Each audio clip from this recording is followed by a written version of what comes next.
Yeah.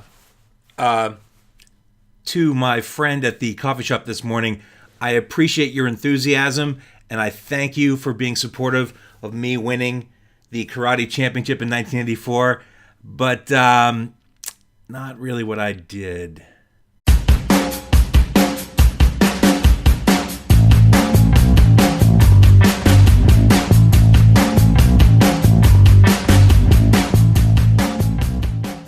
Connectors, what's up? DK here. Hope you're having a good day. Hey man, it is a hot one in York County. So stay hydrated, everybody who is in the Northeast or Mid-Atlantic or anywhere that it's hot. Just stay hydrated. Drink some water. You know, those of us in the consulting business and the speaking business, we have a lot of go-to speeches and talks that we do a lot about. And the most obvious one is leadership. And the different types of leadership and the different styles of leadership and all the things that constitute leadership and leadership skills and leadership training. I want to talk broadly about leadership because I have a real theory about this, that there's really only 3 1/2 things about leadership styles, types. And so I want to talk about those 3 and then the half. So let's start with number 1. So to me, the first style of leadership is the one that most leaders do, and that is sort of head down in the work, in the grind. You have things to do, you have tasks, you have assignments, you work with the team, you deploy on that teamwork, you do all the things that you do every day, but fundamentally, you're head down in the work. And it is that causes leadership to have a little bit of a strain, because head down in the work means you're getting work done, but the question always then comes up, well, what else can you do when your head is always down? You're not seeing things around you.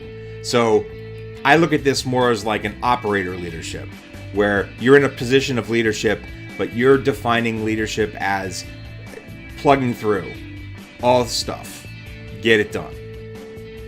Number 2. The second thing of leadership is the one where you're head down in the operations, you're doing things, but every so often you look up.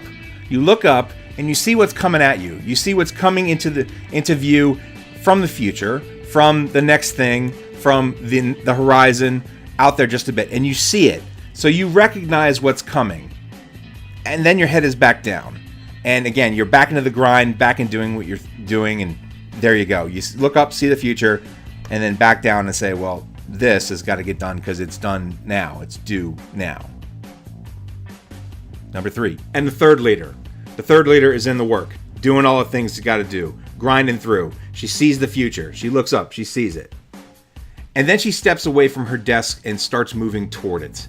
And I think that's the leadership function that I believe is the strongest one of the 3. It's not enough just to look and see what's coming at you. It's not enough to look and see what the future holds. You need to go forward to it. It's not to run to it. It's not to be a futurist and continually striving for it, because the work is right here. We got to get it done. If you move ahead, if you step toward it, if you meet the future out in front of you, there are amazing things that you can do, and there are amazing things that your team can achieve simply by taking those initial steps. Now, it is hard, I recognize, that when you are in the grind and you have all the work that needs to be done, to step away from that, you need to literally step away from the work that's in front of you. You have to take time away from the here and now and look at the future. But, and if you think of it this way, it's not as fearful. You're not leaving the work. You're tethered to the work. You're coming back to the work. But what you're doing is you're setting yourself up to know when the future is coming toward you, what it is, how it's getting here, what are the opportunities within it, what are the challenges that might be faced with it, what are the threats, the SWOT analysis that we often do. That's that. The strengths and weaknesses and the opportunities and threats that you can see only become clear to you if you make the move toward it. Because if not, like a wave, it comes at you and crashes through you. So meet that future out front. Now, I talked about 3 things, but I mentioned there's a half thing. So let's do the half thing. No matter what style of leadership you are, no matter what you believe is the best way to operate as a leader, no matter what you think about your managerial skills, your leadership skills, positions of authority, however you define those, the number one thing that a leader must do is he or she must have an environment that's protective of the team that is within it. Your top job is to be the shield, protecting your team. So when they attempt things, when they bring out new creativity, or when they start a new initiative and things don't go right, or something goes wrong with the operation, or something goes wrong within the logistics, or even the strategy doesn't seem to work out, you protect those people, because what they're doing is the work that you need to get done. And they only are going to do it if there is a circle of trust, if there is belief. As I say in the connection economy all the time, trust and relationships are the new currency. If you can build a good circle of trust, strong relationships within your team, then as the leader, as you're moving out from your desk, stepping away from your head down, looking up, seeing the future, moving toward it, as you're doing that, you have enough trust and relationships in the team that is now behind you to get the work done and get it done properly.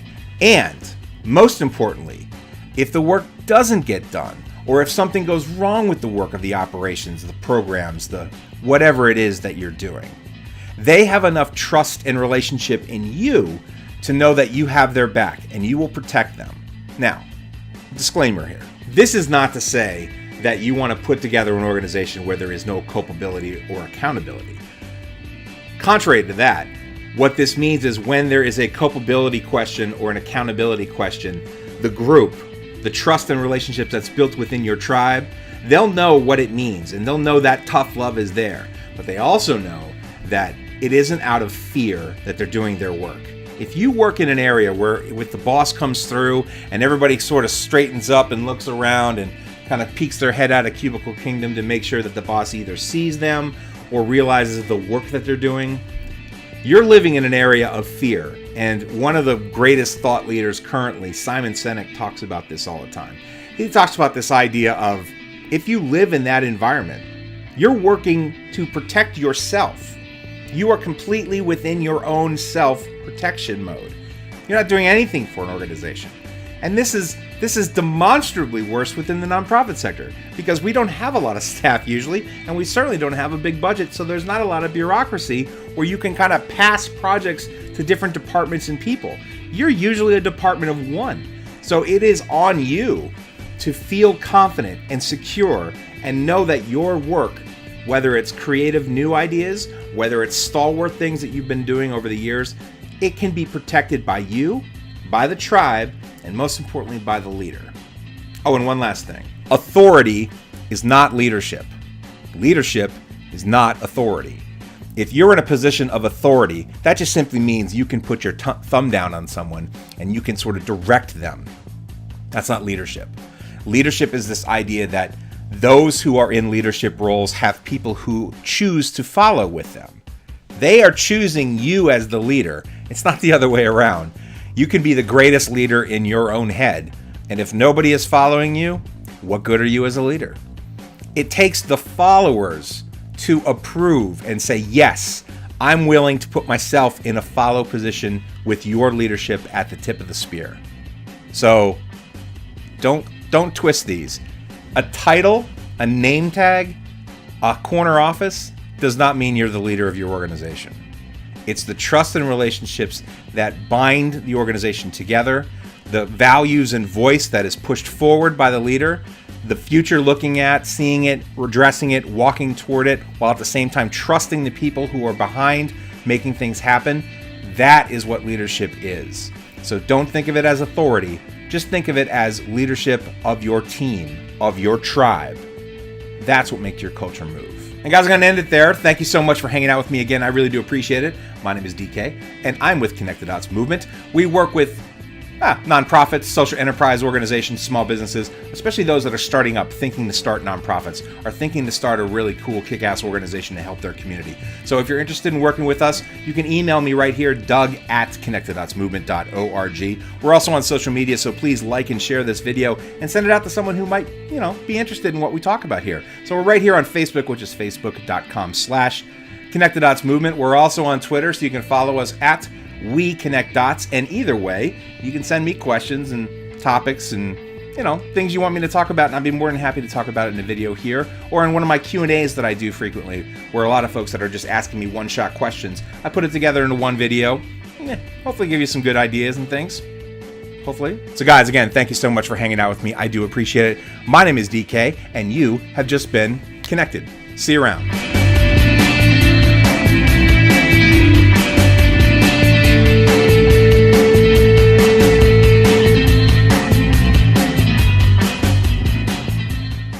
Sweep the leg, Johnny. Ha ha! Non-profit power.